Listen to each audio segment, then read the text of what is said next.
Hi everyone, Vic Gatto here with Harnessing the Storm. Super excited for the show today. Thanks for joining. I have Paul Wallace from the Heritage Group on. I've known Paul for probably 17, 18 years. Great guy. We've known each other through two different VCs. I've changed around. He's changed around. We've invested together, looked at deals together. We've shared the same office for a while. Really good guy. He's super plugged into healthcare in a little bit later stage than I normally invest. But great guy. We talk about lots of issues around healthcare and investment trends, talk about his portfolio and how his model at Heritage works. Great show. Please join me and listen to Paul Wallace from the Heritage Group coming up right after this quick message. Thanks a lot. Look forward to it.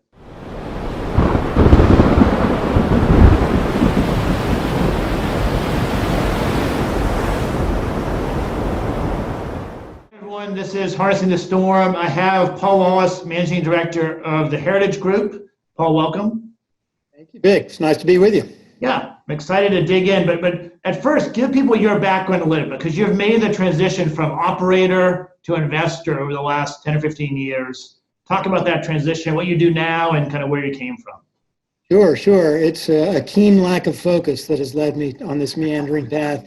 I've been an investor, private equity and venture capital for approximately 25 years. I've also spent 6 years as an operator, running sales and marketing and corporate development for a publicly traded healthcare company called Healthways, now called Tivity. So I've had the opportunity to be both an investor and an operator, and I think that I've enjoyed both of those careers. I'd tell you, if I was honest, Vic, I enjoy being an operator more than I enjoy being an investor. And when my son asked me what he should be doing when he gets out of college, and daughter as well, I encourage them to be operators, because those are the people who are changing the world. They're building teams to solve problems, to address challenges in society, and those are the champions. Those are the ones that are in the arena. I enjoy being an investor because I get to live vicariously through them and enable them. I think it makes me a better investor since I've been an operator. But to me, venture capital and private equity is frequently over-romanticized. It's really nothing more than glorified lending. Our cost of capital is higher than a lender, and we bring value to the table, certainly different than other sources of capital. But I think there are advantages to both. Maybe that's the best way to say it. Yeah, so it's refreshing to hear AVC not be such a big ego that I have to enlarge the screen to get you in here. So I really think that it is it's definitely true that being an operator for 6 years then makes you a better investor when you come back to it. You sort of know where they're coming from, and you know how to help and how to stay out of the way too. Probably. Have you found that? I think that's exactly right, Vic. And one of the things, particularly as private equity and venture capital has changed over the last couple of decades, and you've been doing it a long time as well, it's become a very, very efficient market, as you know, and quality companies have multiple sources of capital at their disposal that they didn't have, from crowdfunding to your model to these stretched debt facilities that are going on, and you can raise money and finance companies in ways that you never could before. So it's just become a highly, highly efficient market. The way that I think about it is, being an operator makes you a better investor, and you can always move to the investing side of your career, whereas being an operator, I think, is harder. It's harder for an investor to become an operator than vice versa. When young people come to me and say, hey, I really want to get into VC, and I ask why, you get the kind of rote responses that everybody says, oh, I want the diversity of intellectual stimulation. I want to have skin in the game. I want to see my decisions have an impact. And to me, that's kind of all the veneer on top. I mean, to me, I think our industry has benefited from kind of the headline unicorns and the Elon Musks of the world, and everybody feels like our business is, very, very.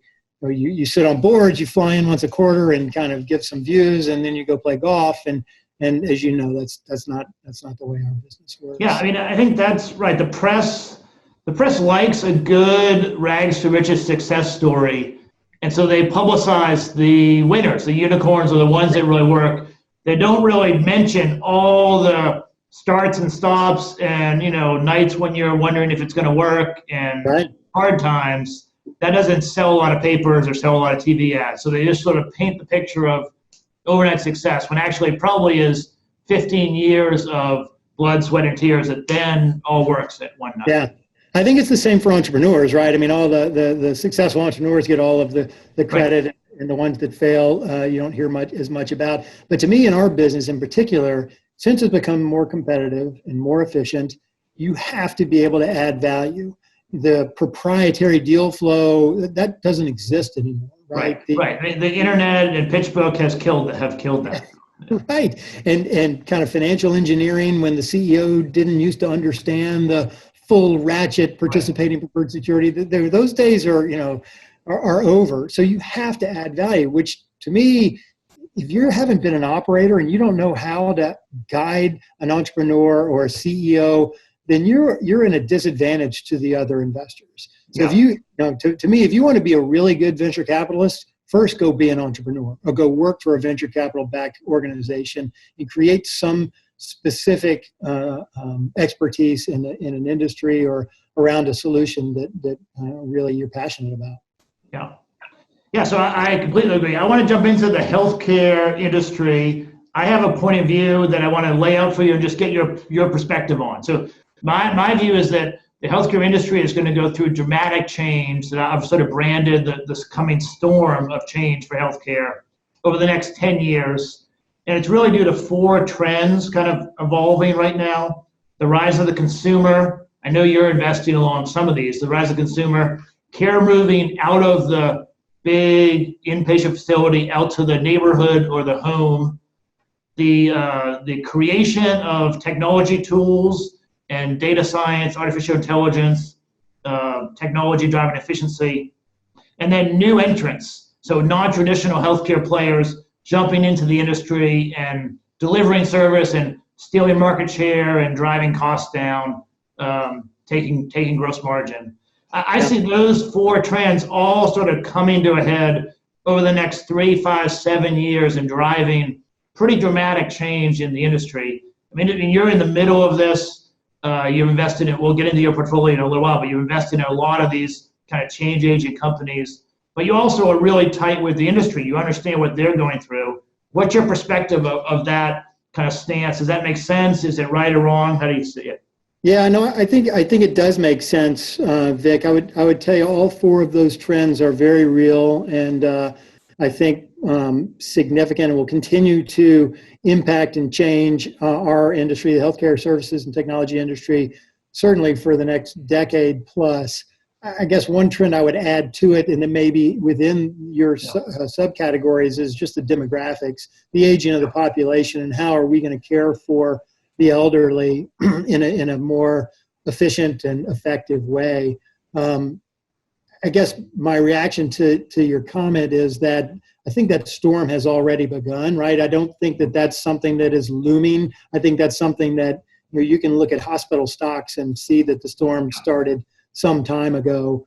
I don't think it is a kind of tipping point or big bang, or there's going to be a year or 2 of just wild disruption or revolution. I think it is going to be very slow in the eyes of entrepreneurs. Migration or evolution as opposed to revolution. And there are a lot of factors that we can talk about that are driving that. Yeah. But I do think, our children's healthcare system is going to look dramatically different than that of our parents and certainly of our own. And so I do think it's changing. To me, as you know, in venture capital and private equity, it's not about being right. It's also about timing. And it doesn't help if you're too early, just like it doesn't help if you're too late. And I think a lot of the last, 5 years, some of the healthcare failures have been too early, too much enthusiasm, too much of, hey, this is going to turn the industry on its head next year.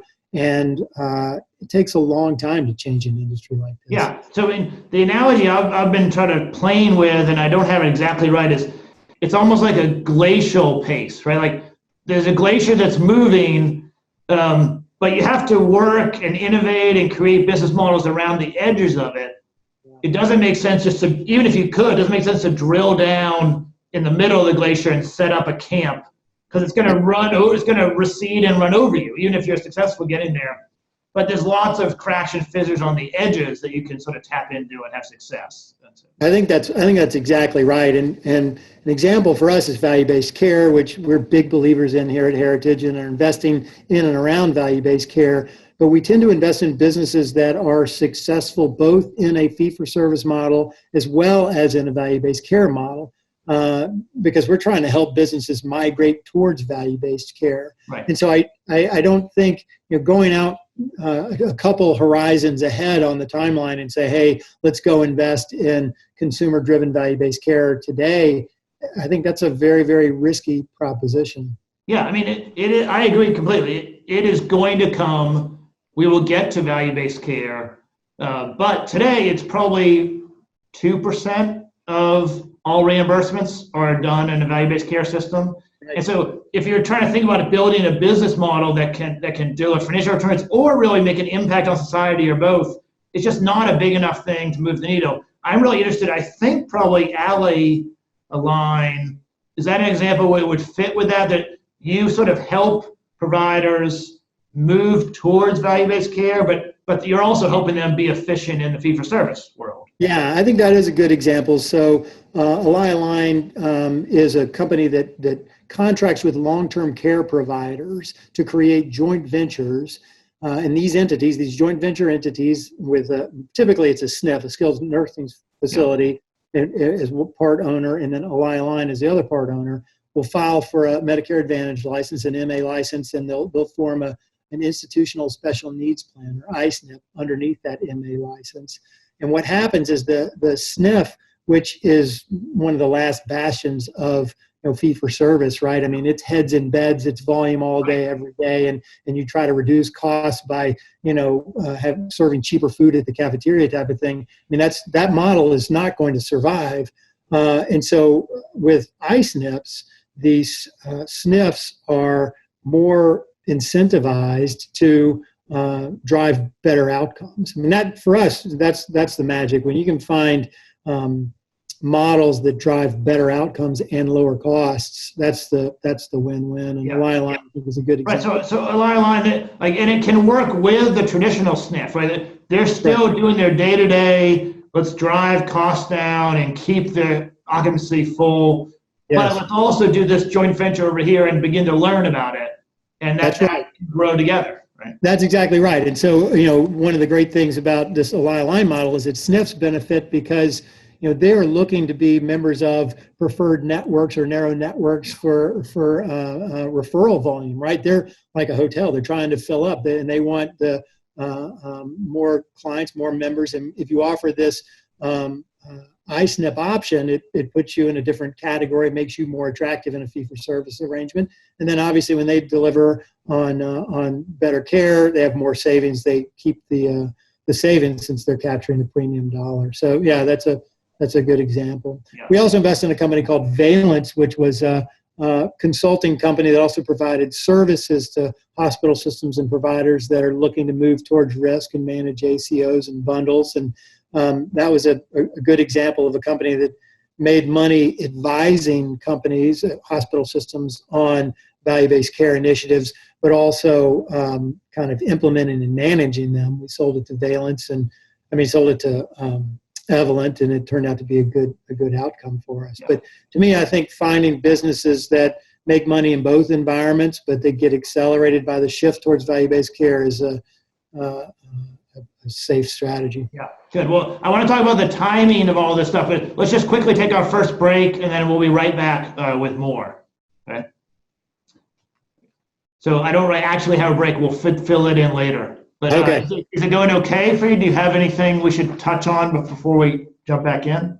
No, I think that's fine. I like being able to take breaks. That's nice. So I want to make sure also that I'm hitting on stuff that you think your clients are interested in, right? I mean, I don't know if Align or yeah, I mean, I think my audience is trying to understand healthcare and get involved and figure out, should they invest in a fund like Heritage? Should they go to an angel group?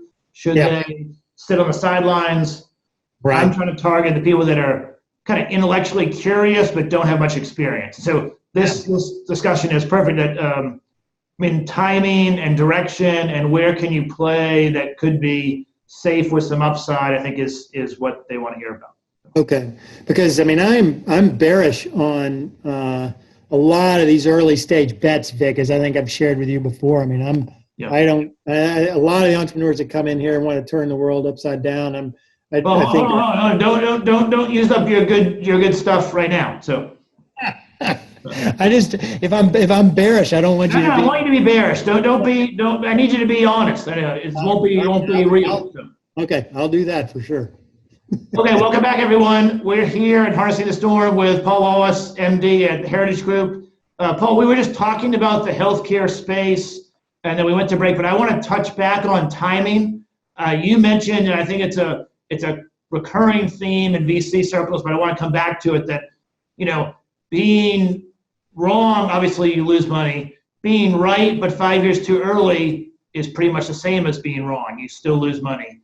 And so in healthcare, timing is really everything, right? We pretty much know where we're headed. We're going to a value-based system where holistic care and wellness and there's aligned incentives and we use technology and everyone is happy and it's always sunny and 75 degrees. We're headed to that future, but we're not there now. And so how do we get there? What are the steps along the way? And it's about timing. So it's very easy to predict the end state, but what's going to happen in the next 3 months, 6 months, 12 months, 24 months. And I want you to talk about your view of that and how you approach that in healthcare. How do you figure that out? Yeah, I wish I had an answer, Vic. It's really, I am not smart enough to know how to time these things. And we avoid making investments that have specific kind of regulatory binary outcomes or are dependent upon some kind of macro trend that's going to drive a certain timeline. As we talked earlier, investing in businesses that have good outcomes in a fee-for-service environment, great outcomes in a value-based care environment is one of the ways that you can straddle that. To me, investing in, this isn't sexy, but in incremental change versus this kind of disruptive change, I think also is a way to straddle the fence, if you will. So let me jump in there. I think one of the things that I'm trying to explore now is, when you're in Nashville, I'm in Nashville, I work with lots of people in what I'll call kind of middle America. So Texas up to Minnesota, over to sort of Atlanta and Phoenix, maybe that kind of triangle, and not so much on the coast. Because I think in Silicon Valley or Boston, there is this kind of a disruptive, let's change the world really quickly approach to things. And in my mind, healthcare is highly regulated. Patient safety is a real thing. Like, we have to be careful about patient safety.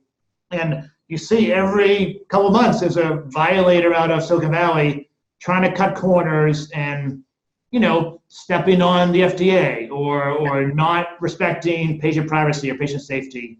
Yep. And I feel like middle America is where the best entrepreneurs are, the best operators, the best investors that kind of understand this incremental or step function type of innovation that can make a difference over time, but is not bringing patient safety into play. So talk about how you take that, how you view that. I think that's exactly right. So I'm very, very skeptical of folks who are looking to disrupt or turn healthcare on its head. Not because I don't want that or think that that's happening, but I don't think it's going to happen in my kind of 5 to 7 year target hold period necessarily. One of the things I look for, Vic, is pull through rather than push through. So when I have entrepreneurs who are super excited about their solution and their platform and their technology, and this is going to change everything, and just wait until I show this to the doctors, and hospital system administrators, they're going to love it.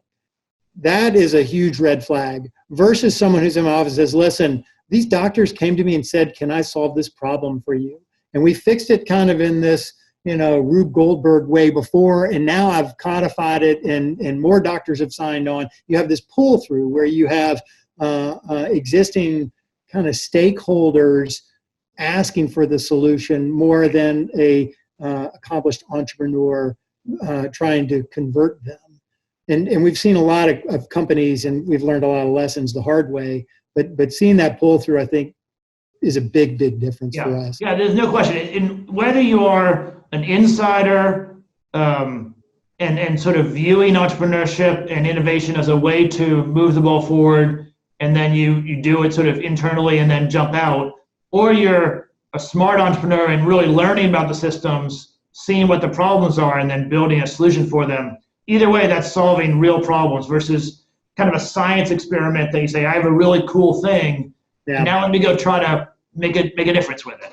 That doesn't work so well in healthcare. It really doesn't. And I, to me, entrepreneurs who come in and say, look, I've got this great idea, all I need is some capital, that's a problem for me. When what I like to see someone who's already got customers. So go find customers and then the capital will find you. Don't go find capital and then you'll get customers. And I know it's a catch-22 and every entrepreneur will say, oh, I got to have capital to find customers. But I think there are ways that you can find customers and have proof of concept before you go out and raise your big Series A and go brag to your buddies about what your shares are worth. Right. Yeah, exactly. I also think people underestimate, Vic, the inertia of the stakeholders in the system. Physicians, I mentioned earlier. I mean, convincing physicians to change behavior is excruciating. It is incredibly difficult. And I think entrepreneurs who haven't worked in healthcare or worked with physicians don't really understand that. And these physicians are just bombarded with tools and technology and click on one more thing. It's a big, big barrier. And so one of the things I think is going to take so long for healthcare to change is that there are huge systems, broken systems, right? Kind of unfortunately, but that are self-serving. And you think about the PBMs, and you think about kind of not-for-profit hospital systems, who are some of my stakeholders, even the Blues plans who have this tax-advantaged kind of market positioning. There are very, very large stakeholders whose incentive is to protect the status quo.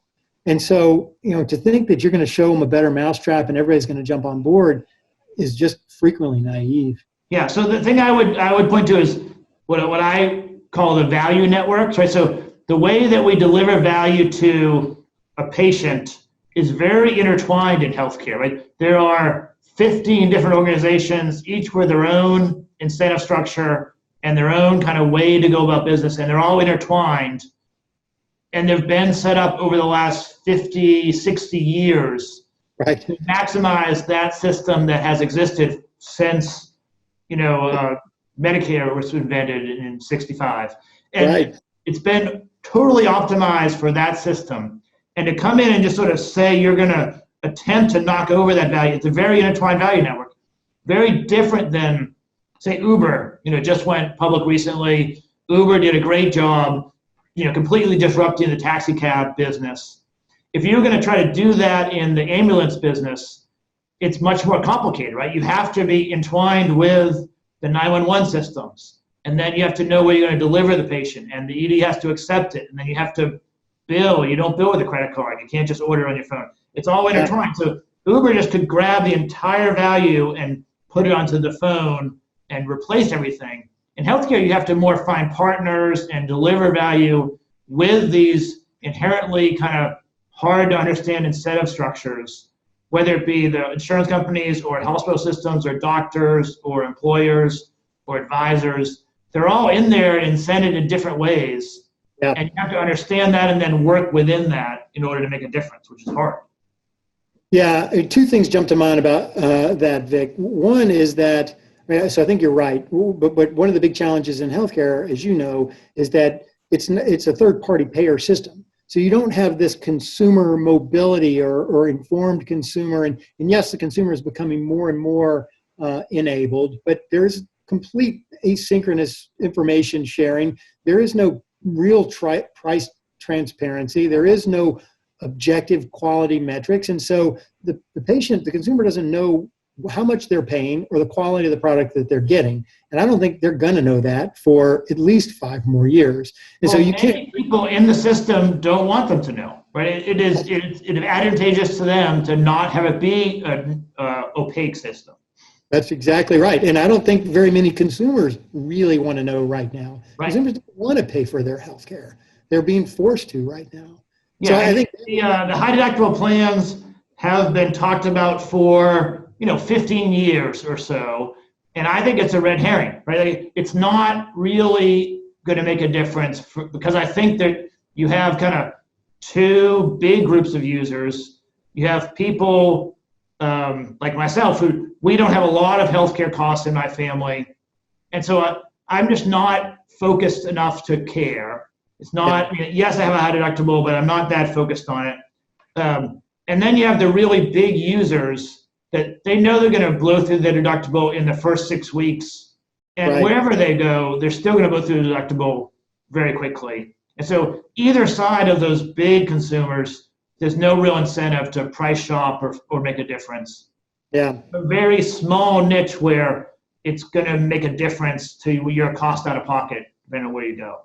Yeah, I think that's right. I mean, again, I think it's an incremental step. I think we've seen increased consumer engagement. Yeah, it doesn't hurt. I mean, it's not negative, but it's not. It's just going to take a long time to get there because of that kind of third-party quality and transparency. Yeah. So the last thing I want to touch on in this segment is talk about the underlying kind of tools, incremental steps, data, information. As consumers begin to get more and more data, is there going to be a tipping point in 5 years, 8 years, 10 years where enough of the systems are kind of upgraded and there's enough foundational work that a new health system or a new insurance company could come over and do a significant change?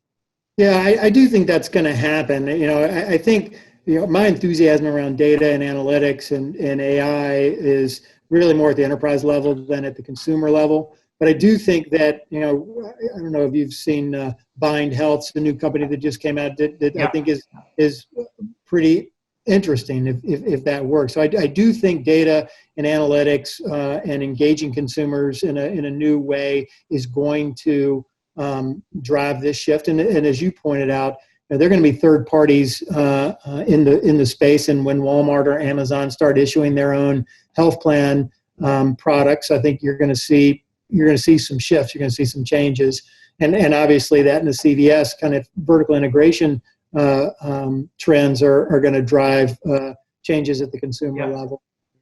Yeah, I mean, I think the Amazon and Haven and all that stuff is interesting as a sort of a marketing push, but I think Walmart can drive more of a force because they're a big employer and they can act like an employer first, and then there are a lot of rural settings where they are the trusted brand.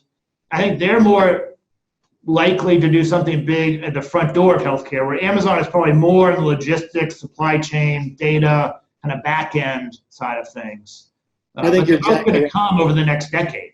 Right? Yeah, no, I think that's exactly right. And our conversations with those 2 companies indicate the same. And so I do think you'll see Walmart and other aggregators of foot traffic get into primary care and urgent care and other kind of front door, and obviously Amazon is well positioned to distribute DME and use analytics services to accelerate healthcare change. Good. Okay, let's take a quick break, and then I want to come back and talk about the heritage model. So stay with us. We'll be right back in 2 minutes. Hey everyone, you're at Harnessing the Storm. I have Paul Wallace from the Heritage Group. Paul, I want to dig into how the Heritage Group model works. It's a very different approach.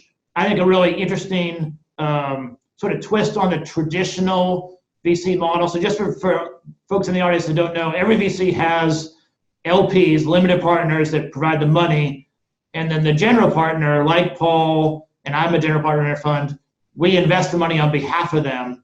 And Heritage has sort of taken a new approach to that to really get more value out of their partners than just money. So talk about Heritage and kind of how it works and how it's been successful.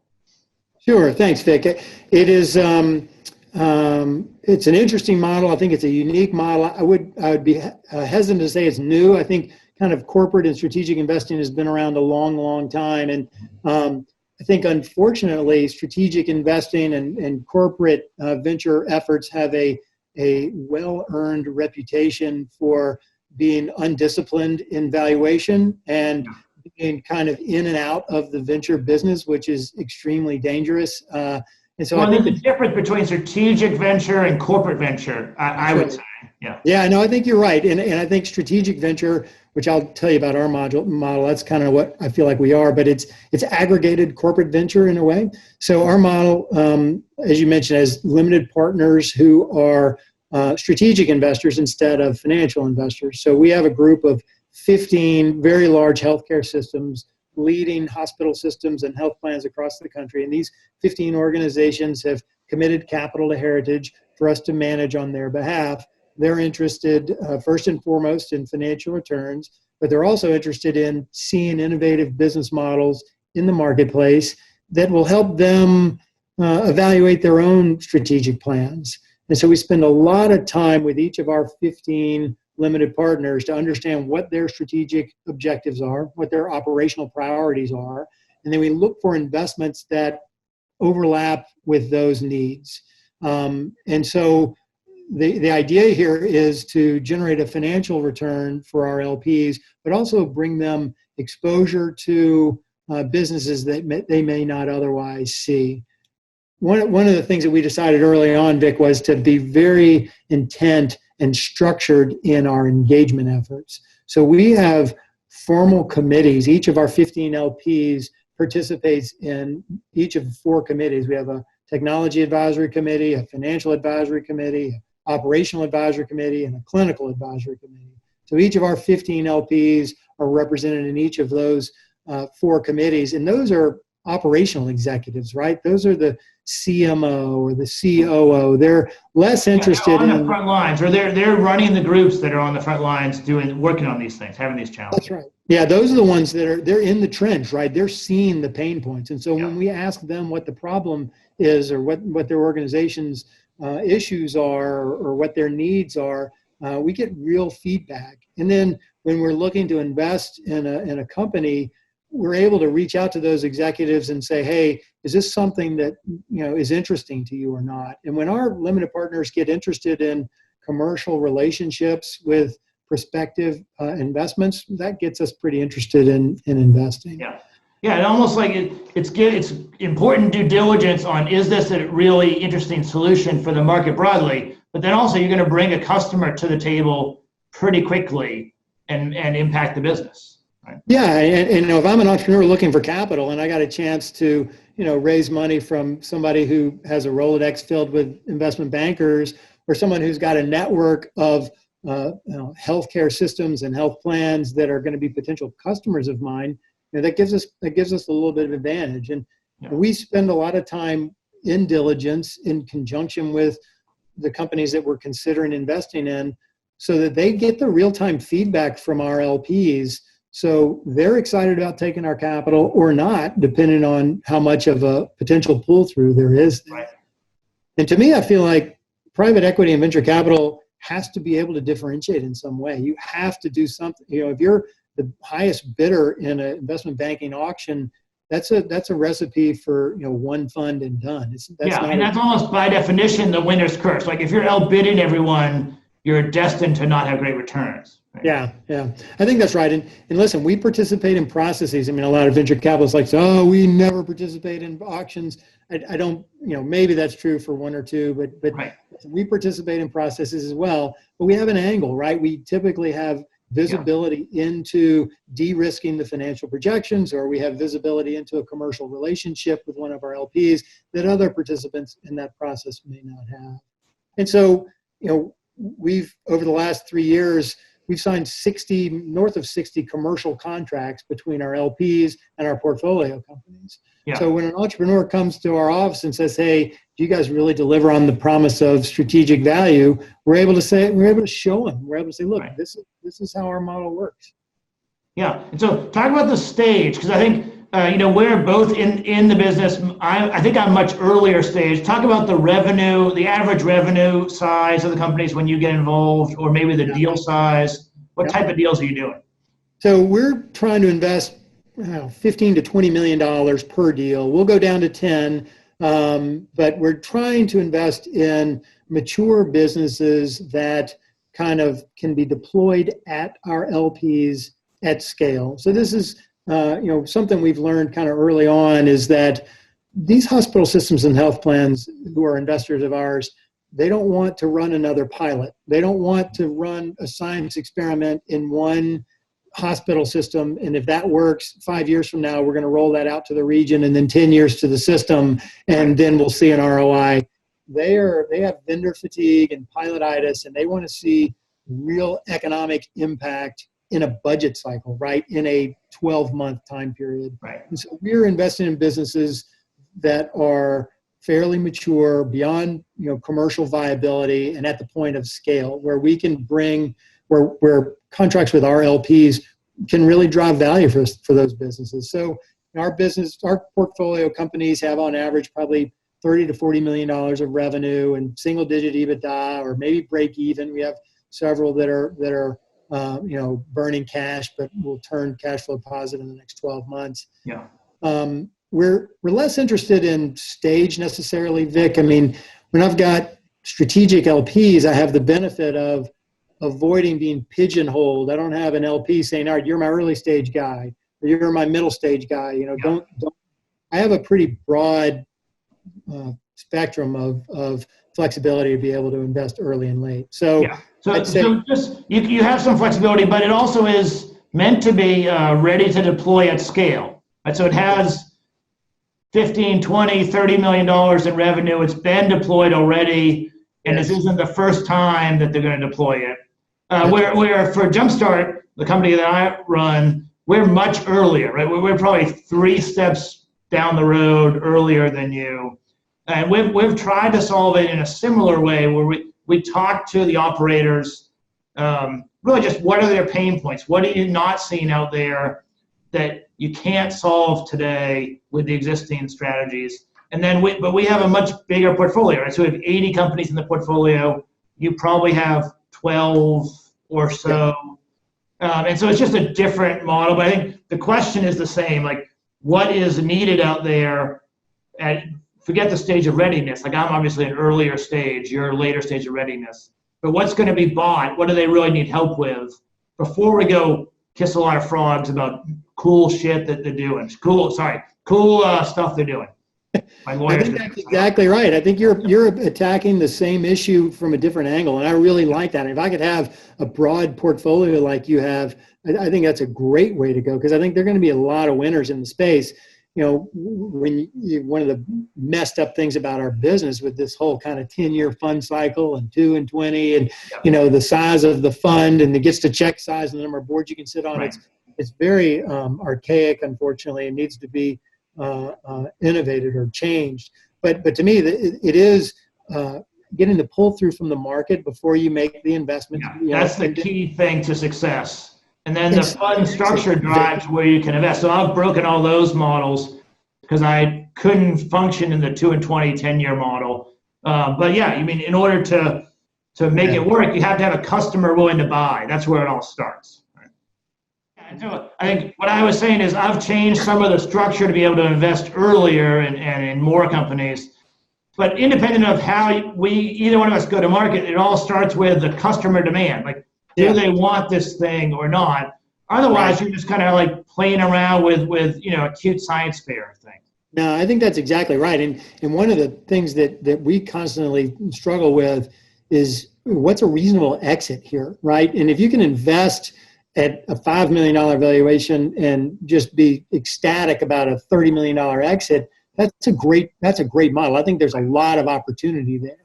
I don't think there's a lot of opportunity investing at a $300 million valuation and planning on a $1 billion plus healthcare IT exit. That is just, those aren't very not that. I mean, the public markets are such that there aren't that many $1 billion exits that are going to come in any year. No, that's exactly right. And so one of the challenges you're seeing in our business is these D, E, F, G rounds of capital, and all of a sudden you've got $200 million of equity into the thing, and you can't sell it to anybody, and it's not going to go public. And so this is especially true. So just as an example, I have a company right now. We're negotiating with one of the two biggest drug companies in the world, and they want the product that this company has built. It's a digital therapeutic, so it treats a disease without a molecule, right? It's a fully software-based treatment, and it has efficacy. It actually makes a difference. And so they want to buy the company on a kind of milestone-based thing, but the first milestone is a significant multiple. It's like a 12 multiple on where we are. And so it's great. Like I'll take the 12, and then it's a great technology. I'm sure they'll hit the milestones or several of them, but we're in good shape either way. We don't need to have it all come through. Right. And the key is getting the product out into the market and showing efficacy without raising a lot of money. Right? I think they've raised maybe $500,000, and they're gonna have a product that works. So, I mean, one of the shifts I've seen, Vic, and I'm sure you've seen the same thing in your years of experience, is entrepreneurs who are more driven by the capital raise and the exit than the solution or the company. That's right. And so all of a sudden, with this huge pool of capital available to them, and entrepreneurs who are kind of driven by the up round and kind of the paper gains that represents, you're seeing companies that are raising way too much money to have a reasonable exit. I think it's going to be a mess. Yeah, that's right. And when entrepreneurs start celebrating the close of a Series C round, that's really a bad sign, right? You're popping champagne because you just put more preferences over where you can make any money. I think that's. I mean, I think celebrating any financial capital raise is perplexing. I don't celebrate when I go to the bank and borrow money. Right. And that's what this is. You don't go say, look, everybody, just take out a third mortgage. Let's go, buy a steak dinner. Yeah. That's not. So maybe just quickly give an example where I don't know if it is, I want to talk about maybe Simply, a reputation, or what company that you're on the board of that you know well of. Talk about how you came about it, and then where you were able to help them in the network, and how the heritage model really impacted things. Sure. We have so many to choose from, Vic. I don't know. We have a few hours to continue. Right. Just pick anyone at random. Well, you mentioned Simply. So that's a company that we've been an investor with for 4 or 5 years now, and I've been on the board of. They provide technology solutions, Silicon Valley-based company, Israeli entrepreneurs, software engineers, wonderful team. They provide technology to assist hospital systems with self-pay processing and collection. So, we talk about high deductible plans, and hospital systems have no experience collecting co-pays and co-insurance and deductible amounts from patients. Every quarter it's a bigger and bigger percentage, so they have to figure out how to do this. Yeah, and by the way, they're starting to realize that Yelp reviews and Google reviews really matter for a lot of their systems. And so people can have great care, a doctor can have great bedside manner, and then if they have a horrible experience in their payment processing, then it's all for naught. Right. So Simply is a company that provides a technology that enables hospitals to accelerate self-payment in a very user-friendly and consumer-engaging way via text and email and mobile phone. And it's had fantastic results, fortunately. What I like about it is that they're solving a problem for the hospital, certainly, but they approach it as bringing transparency, partnering with the consumer, helping them sort of do the right thing, pay their bill. As opposed to, we've all been in health situations where you get the treatment and you have whatever it is you have solved, right?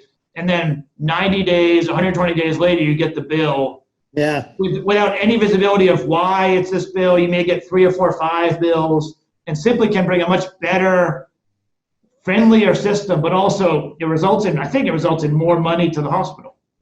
I think that's exactly right. It does result in more money to the hospital. It results in a much, much higher satisfaction rating as well. And And so we were able to introduce Simply to a number of our limited partners, and a number of them have adopted the platform. Notably, Memorial Hermann is a system-wide user of Simply. One of their executives actually joined the board. He got so excited about the company. LifePoint is a user of the platform. A number of our LPs use that platform actually, and so it's been a great example of how we've been able to bring value.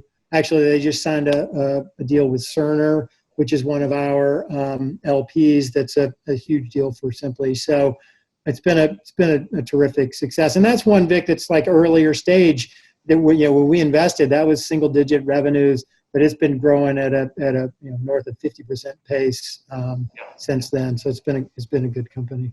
Yeah, great. But then I'll give you another example if I can. That when people talk about innovation, I point to this company called Scribe America, which is that's a great example, right? Health Channels is the name of the parent company.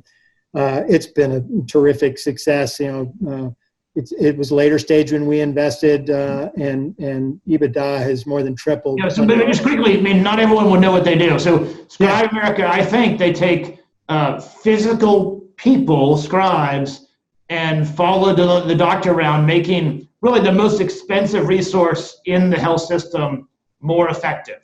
Is that right. Close? Yeah. So I always bring it up as an example of innovation because it is a pure service business. It is a staffing business. There's no slick technology, and well, I shouldn't say that. There's some technology, but it's basically they hire and train and manage medical scribes at point of care for thousands of clinical environments around the country. They have over 20,000 medical scribes out in the marketplace. And basically these scribes stand at the elbow of the physician and enter the doctor's orders into the EMR so the doctor can be face-to-face with the patient.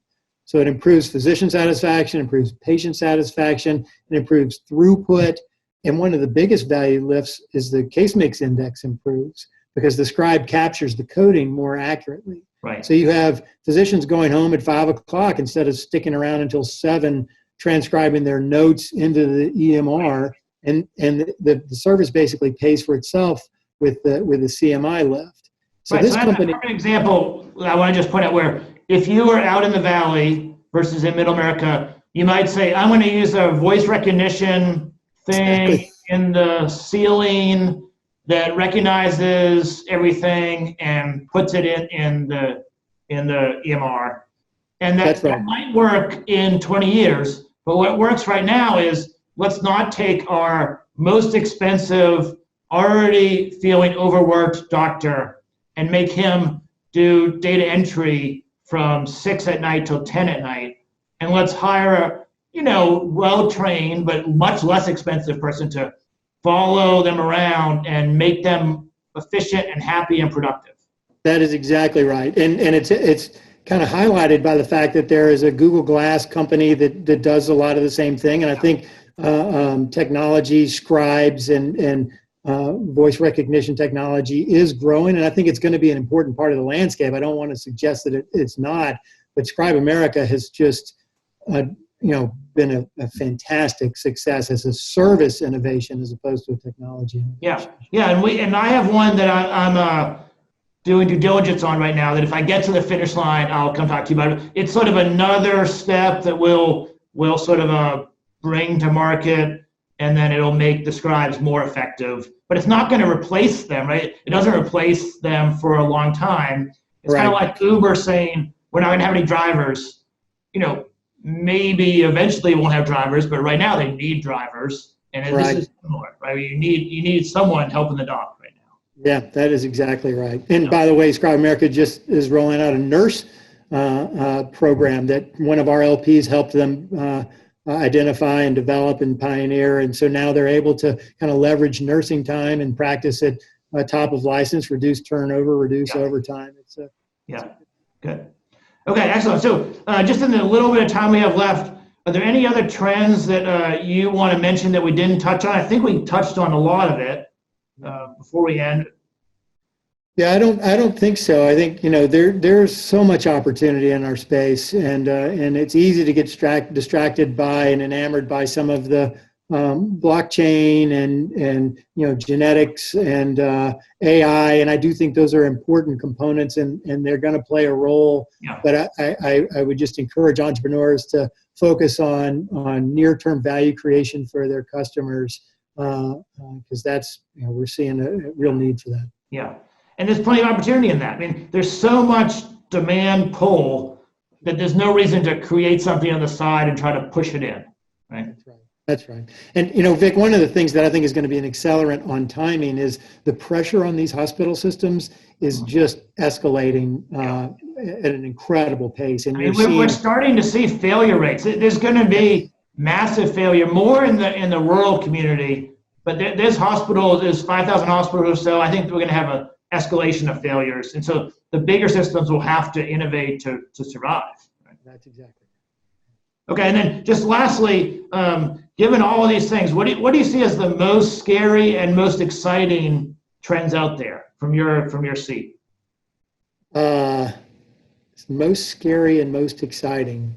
I think it's hard to not be scared by AI. I mean, I think that is something that we'll see enterprise utilization to improve claims processing and patient risk stratification and patient engagement, but I also think it's going to disrupt the industry pretty dramatically.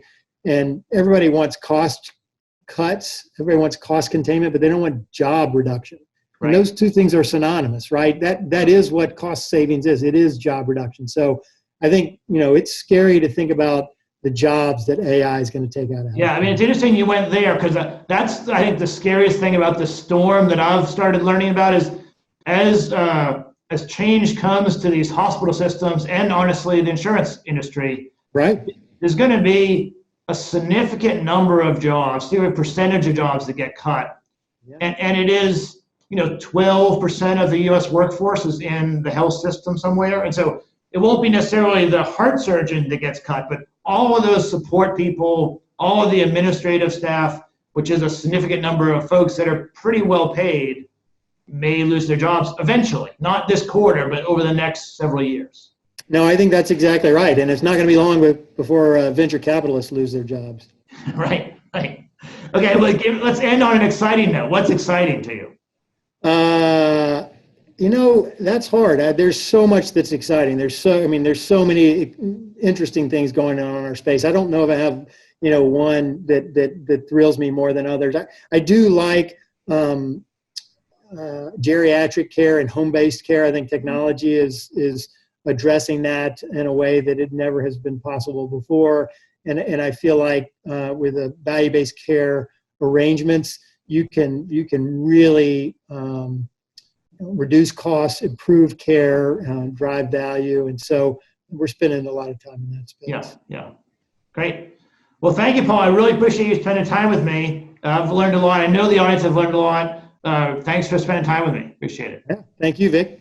All right.